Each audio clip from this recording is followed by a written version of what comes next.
Commander, something you need? How's the Normandy performing? Is she everything they said she'd be? She's the best ship in the fleet, if you've got a pilot who knows how to handle her. Balance isn't what you'd expect. Takes a while to get used to that oversized drive core we got stuffed in the back, and her power can sneak up on you if you're not careful.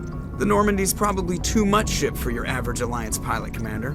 Lucky for you, I'm anything but average.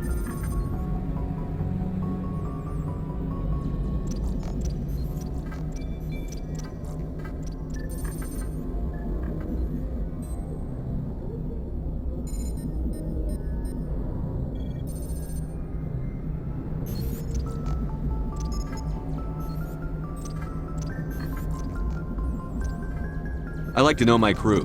Mind if I ask you a few questions? I can see where this is going. You did a background check on me, didn't you? Well, I'll tell you the same thing I told the captain. You want me as your pilot. I'm not good.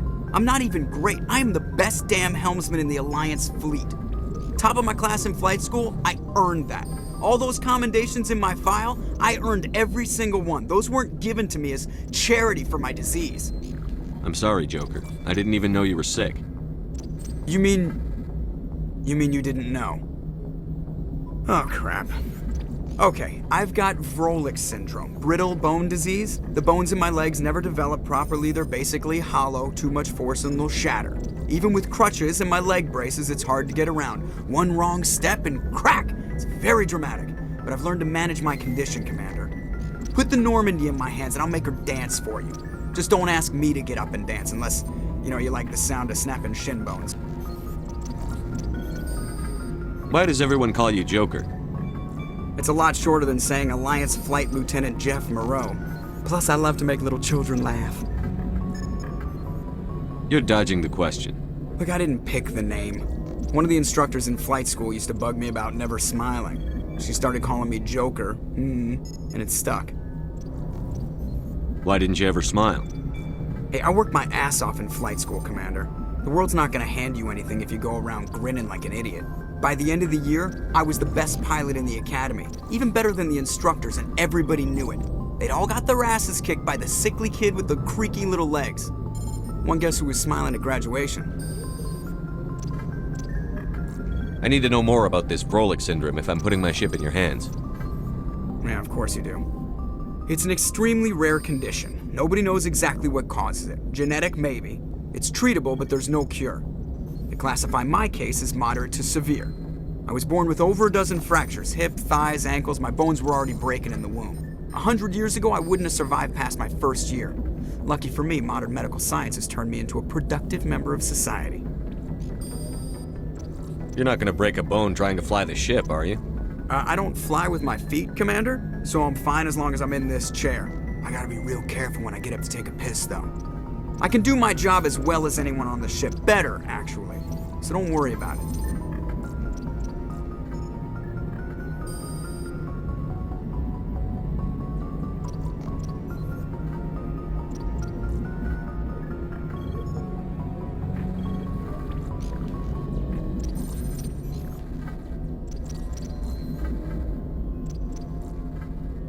I'm not trying to make you uncomfortable. Let's talk about something else. Whatever you want, Commander. I have to go. All right, see ya.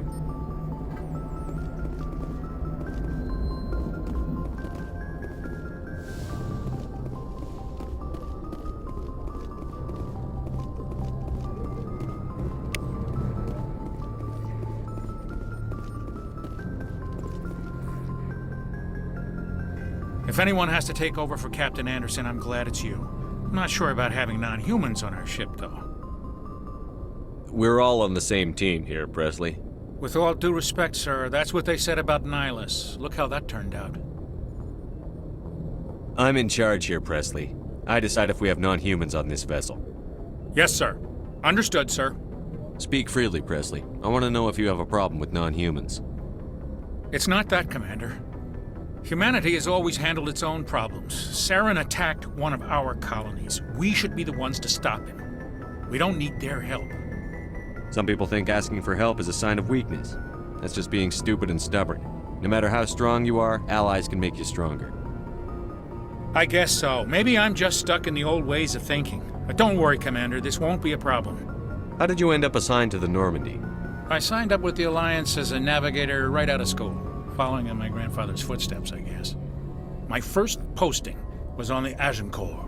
We were at Elysium during the Skillian Blitz. A massive fleet of alien raiders hit the colony, trying to wipe it out. They had the numbers, but their ships were no match for an Alliance frigate. It was a slaughter. We couldn't even keep track of how many ships they lost.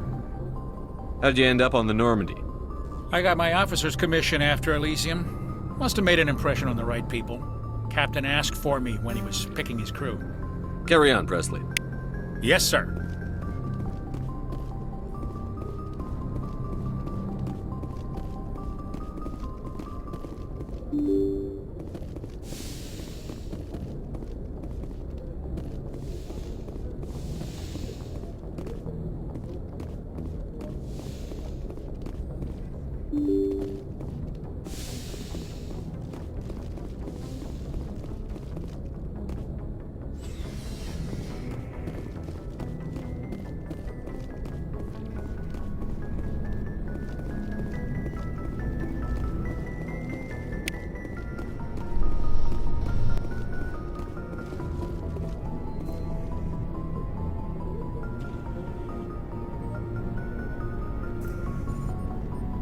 Anything you need, Commander?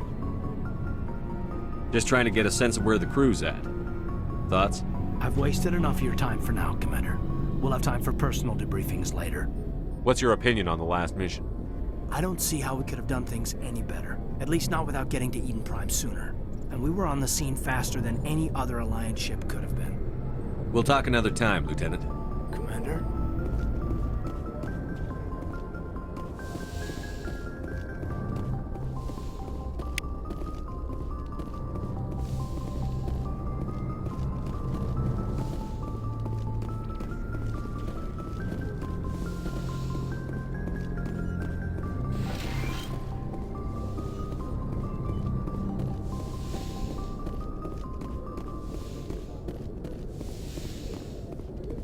Yes, Commander? Is there something you need? How did you end up serving on an Alliance I enlisted ship? right out of med school. I wanted to travel the stars, tending the wounds of... But humanity needs the Alliance if we want to keep expanding. I should go. Goodbye, Commander.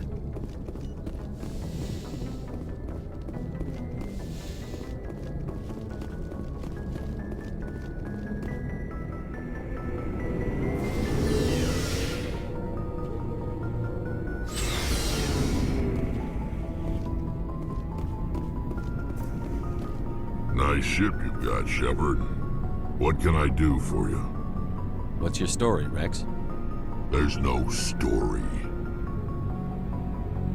Go ask the Quarian if you want stories.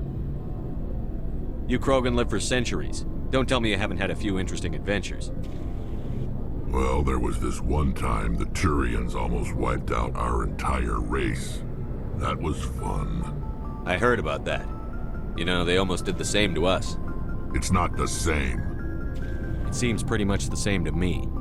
So your people were infected with a genetic mutation? An infection that makes only a few in 1,000 children survive birth? And I suppose it's destroying your entire species?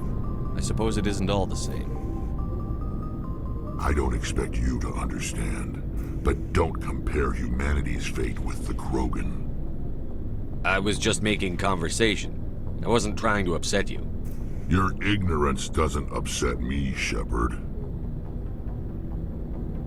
As for the Krogan, I gave up on them long ago. The genophage infected us, but it's not what's killing us.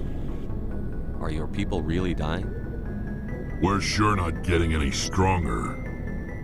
We're too spread out. None of us are interested in staying in our own system.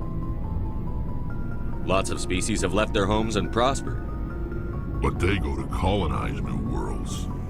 We're not settlers. We're warriors. We want to fight. So we leave. Hire ourselves out. And most of us never go back. What can you tell me about the genophage? Ask the Solarians if you want details. They made it. All I know, it makes breeding nearly impossible. Thousands die in stillbirth, and most never get that far. Every Krogan is infected, every one. And no one's rushing to find a cure. Why don't the Krogan try to find a cure? When was the last time you saw a Krogan scientist? You ask a Krogan, would he rather find a cure for the genophage or fight for credits? He'll choose fighting every time. It's just who we are, Shepard. I can't change that. Nobody can. So long, Rex. Shepard. Commander? What's your opinion on the last mission? Kinda wish you'd got there sooner, Commander. No offense, I appreciate the rescue. I just wish... You wish we'd been able to save the rest of your unit? Yes, sir. If I had been more alert, we wouldn't have been cut down by an ambush. The Geth are perfect ambushers. They don't move, they don't make noise, they don't even breathe. Sir, they have flashlight heads. I'll make sure it doesn't happen again. Do you have a few minutes to talk one-on-one? I'm sorry, Commander. I need to get my duty squared away. I wouldn't mind talking more later, though. Dismissed, Chief.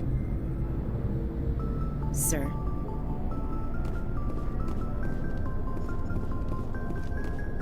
Thanks for bringing me on board, Commander. I knew working with the Spectre would be better than life at CSEC. Have you worked with a Spectre before? Well, no, but I know what they're like. Spectres make their own rules. You're free to handle things your way. At CSEC, you're buried by rules. The damn bureaucrats are always on your back. For the most part, the rules are there for a reason. Maybe. But sometimes it feels like the rules are only there to stop me from doing my work. If I'm trying to take down a suspect, it shouldn't matter how I do it, as long as I do it. But CSEC wants it done their way. Protocol and procedure come first. That's why I left. So you just quit because you didn't like the way they do things? There's more to it than that. It didn't start out bad, but as I rose in ranks, I got saddled with more and more red tape. CSEC's handling of Saren was typical. I just couldn't take it anymore. I hate leaving. I hope you made the right choice. I'd hate for you to regret it later. Well, that's sort of why I teamed up with you. It's a chance for me to get off the Citadel, see how things are done outside CSEC. Either way, I plan to make the most of this. And without CSEC headquarters looking over my shoulder, well, maybe I can get the job done my way for a change. If getting the job done means endangering innocent people, then no. We get the job done right, not fast. Got it? I wasn't trying to... I understand, Commander. Commander, good to see you. Looking for supplies? Let's see what you've got. You bet, Commander.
Commander, you know that Quarian, Tally? She's been spending all her time down here asking me about our engines. I'll tell her to leave you alone. What? No, she's amazing. I wish my guys were half as smart as she is. Give her a month on board and she'll know more about our engines than I do. She's got a real knack for technology, that one. I can see why you wanted her to come along. I figured she'd be a real asset to the team. You got an eye for talent, Commander, but I'm guessing that's not why you came down here. Fill me in on the IES stealth systems. How does it work exactly? You can't hide a ship out in space. They emit too much heat and radiation. Too easy for sensors to pick them up, unless you find a way to capture those emissions. So our stealth systems trap the energy we give off in storage sinks built into the ship itself. No emissions to give away our location. Eventually the sinks have to be vented. More than a few hours silent running and they overheat. Cook us inside our own hull. There's no way for anyone to detect us? A visual scan can still pick us up. Anyone looking out a window can see us plain as day. But you have to be pretty close to get an actual visual out in space. Most vessels rely on scanners. As long as the stealth systems are engaged, they can't see us. Not unless we accelerate to FTL speeds. Why doesn't it work with faster-than-light travel? Cranking up to FTL blue shifts our emissions, pushes them into frequencies too high to capture in the sinks. As soon as we make the jump, it's like setting off a flare. Sensors can pick up our location whenever we enter or exit FTL flight, but for short-range missions, our stealth systems are amazing, and we've got the only one. Where else have you served, Adams? If you name a class of Alliance ship, I've probably served on it. Everything from dreadnoughts and carriers right down to frigates like the Normandy. My last assignment was on the Tokyo, only a cruiser, but she was a good ship. Couldn't hold a candle to the Normandy, though. I want to know more about the Normandy. She's the best ship I've ever served on, probably the fastest vessel ever designed. And she's the only one using the new Tantalus drive core. What's so special about the Tantalus drive core? Proportionally, it's about twice the size of any other vessel. Not only are we faster, we can run at FTL speeds longer before we have to discharge the core. Carry on, Adams. Aye, aye, Commander. Your ship's amazing, Shepard. I've never seen a drive core like this before.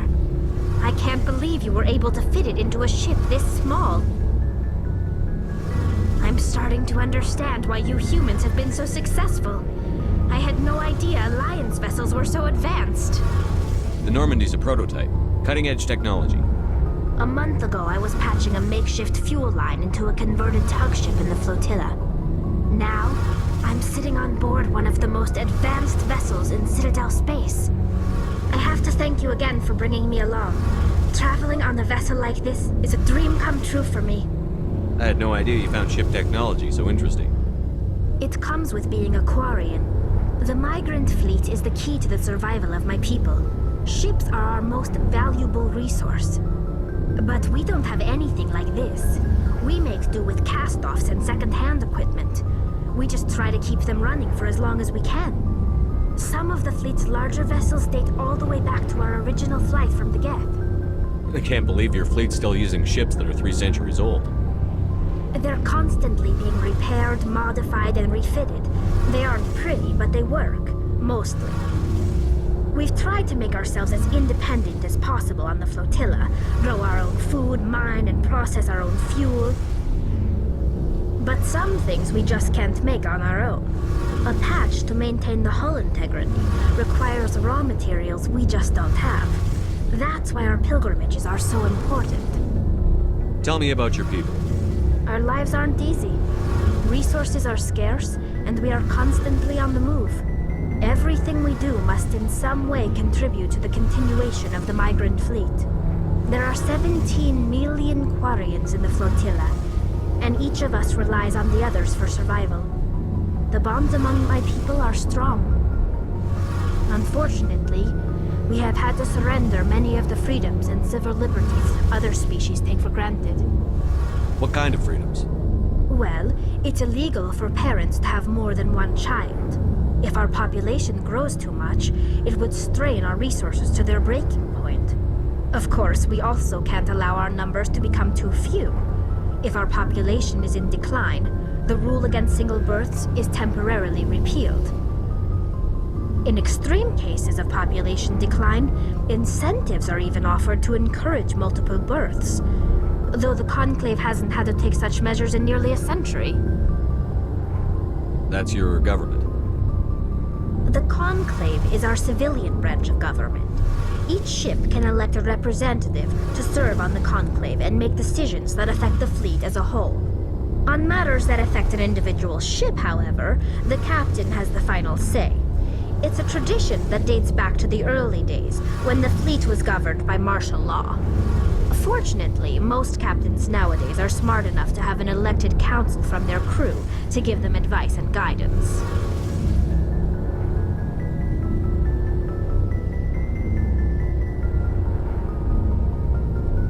So the ultimate power rests with elected officials. In practice, the Conclave and the respective council for each ship tend to set the rules that govern our daily lives. But in theory, we are still under military jurisdiction. The 5 top-ranking military officials in the fleet serve on the Admiralty Board. These 5 have the power to overrule any decision by the Conclave in case of emergency. To do so requires unanimous agreement among the Admiralty, and they can only do this once. After that, the entire board must resign their posts. It's a safeguard that served us well. In nearly 3 centuries, the Admiralty Board has only overruled the Conclave 4 times. I want to know more about the Geth. I doubt I can tell you anything you don't already know. It's been almost 3 centuries since they drove my people into exile. All I know is the story of their origins. What they were when we created them, and how they turned on us. Interesting. The Geth were originally created to serve as an automated manual labor force. Initially, their intelligence was as limited as any VI. Over time, we made small modifications to their programming to allow them to perform more varied and complex tasks, bringing them closer and closer to true AI status. How come the council didn't step in and stop you? This wasn't true AI research. We may have been skirting the bounds of the law, but we never did anything that was actually illegal. The changes were so insignificant, so gradual, that we were able to control them. Or so we thought. But one thing we underestimated was the power of the neural network. 1 million Geth thinking simultaneously created an inherently unstable matrix. So, the Geth share brain power? Many of the Geth's logic systems were designed to work in concert with other nearby Geth. Basically, the more of them you have in a group, the smarter they are. So there's some sort of group consciousness? No, nothing like that. They cannot share sensory data or information. Their programming cannot handle that much simultaneous input. Each Geth maintains an individual awareness and identity. The neural network only operates on a process-based level. It's basically the synthetic equivalent of a subconscious. But when they're in close proximity, they can coordinate low-level functional processes, freeing up more capacity for original or independent thought. That doesn't make any sense. I'm probably oversimplifying. The Geth are incredibly advanced and complex creations. All you need to know is that they get smarter when they gather in large numbers. As we built more and more Geth, their effective intelligence became more sophisticated, more abstract. One day, a Geth began to ask its Quarian overseer questions about the nature of its existence. Am I alive? Why am I here? What is my purpose? As you can imagine, this caused a near panic among my people. I don't see what's so bad about those questions. The Geth were created to engage in mundane, repetitive, or dangerous manual labor. That's fine for machines, but it won't satisfy a sentient being for long. The Geth were showing signs of rudimentary self-awareness and independent thought. If the Geth were intelligent, then we were essentially using them as slaves. It was inevitable the newly sentient Geth would rebel against their situation. We knew they would rise up against us, so we acted first. A general order went out across all Quarian-controlled systems to permanently deactivate all Geth. The Geth responded to this order violently. You can't blame them for fighting for their survival. We had no other choice. The Geth were already on the verge of revolution. By acting quickly, we had a chance to end the war before it began. The hope was that most of the Geth would still be little more than machines, incapable of organized resistance. But they had progressed much further than anyone anticipated. The war was long and bloody. Millions upon millions of Quarians died at their hands. In the end, we were forced to flee our own homeworld. We feared the Geth would pursue us, but they never came beyond the Veil. Now we drift through space, exiles searching for a way to reclaim what was once ours. It's hard to feel sorry for you. Your ancestors tried to wipe out another species. We made a mistake when we created the Geth in the first place, but we did not make a mistake when we went to war against them. If we had not acted, they would have wiped us out. They're a synthetic life form. They have no use for organics. None. Why do you think they cut themselves off from the rest of the galaxy? Why do you think they've killed every organic being who's ever tried to contact them? They didn't kill Saren. What does that tell you? The Geth are not innocent victims in all this. They're the enemy. They want to destroy us. Not just the Quarians. All organic life. That's why they've joined up with Saren. And that's why we have to stop him. I want to know more about the pilgrimage. When my people reach maturity, we leave our birth ships and seek acceptance with a new crew. It's necessary to maintain genetic diversity among the fleet. But no ship wants to accept someone who will be a burden on them. So, to prove our worth, we embark on a pilgrimage. We set out alone, leaving the flotilla and our families behind us. We only return once we have found something of value we can bring back to the fleet. This is presented as a gift to the captain of the respective ship we wish to join. If the gift is accepted, we are welcomed into the crew. Can a captain choose to reject the gift? That doesn't happen often. Most captains are eager to increase the size of their crew. It increases their own standing in our society. Even when the gift is not particularly valuable, the captain usually accepts it out of a sense of tradition. However, there is a stigma to presenting a substandard gift. It's not the best way to make a good impression on a new community. Most pilgrims don't return until they find something worthwhile. I can't believe they just send you off alone. It's not like they just cast us out. Before we leave, we are given lessons in how to survive outside the flotilla, and given gifts to help us on our journey. We also receive implants to fight off sickness and disease. Generations of living in an isolated and highly controlled environment have left our immune systems weaker than most. By the time we leave the fleet, we are well equipped for the pilgrimage. This is a rite of passage for all Quarians. If it were dangerous, our numbers would suffer. Virtually every pilgrimage ends with a triumphant return and the ritual presentation of the gift to one of the fleet's captains. I want to talk about something else. Like what? I should go. See you later.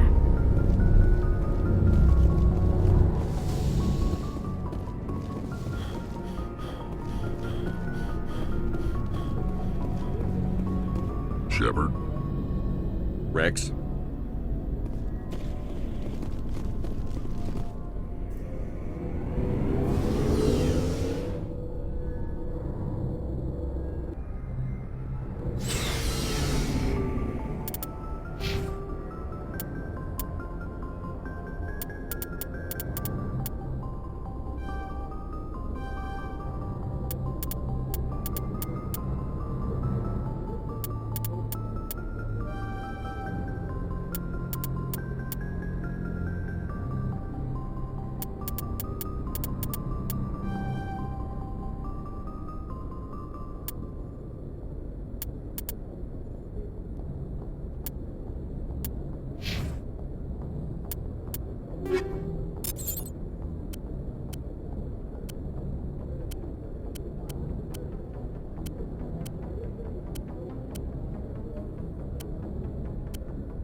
picking up some strange readings.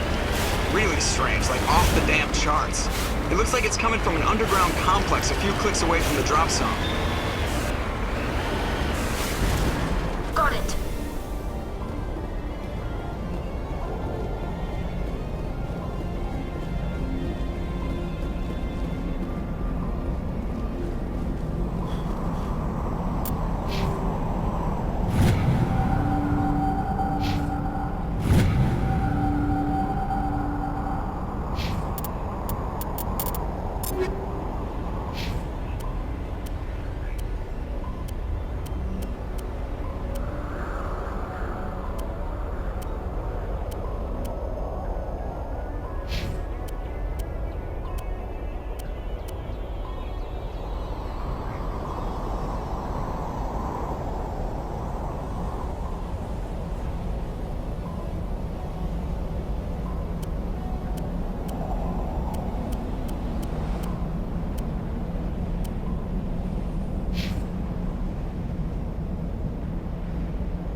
fool punches a napkin in the mouth. We should sneak around and pull its tail.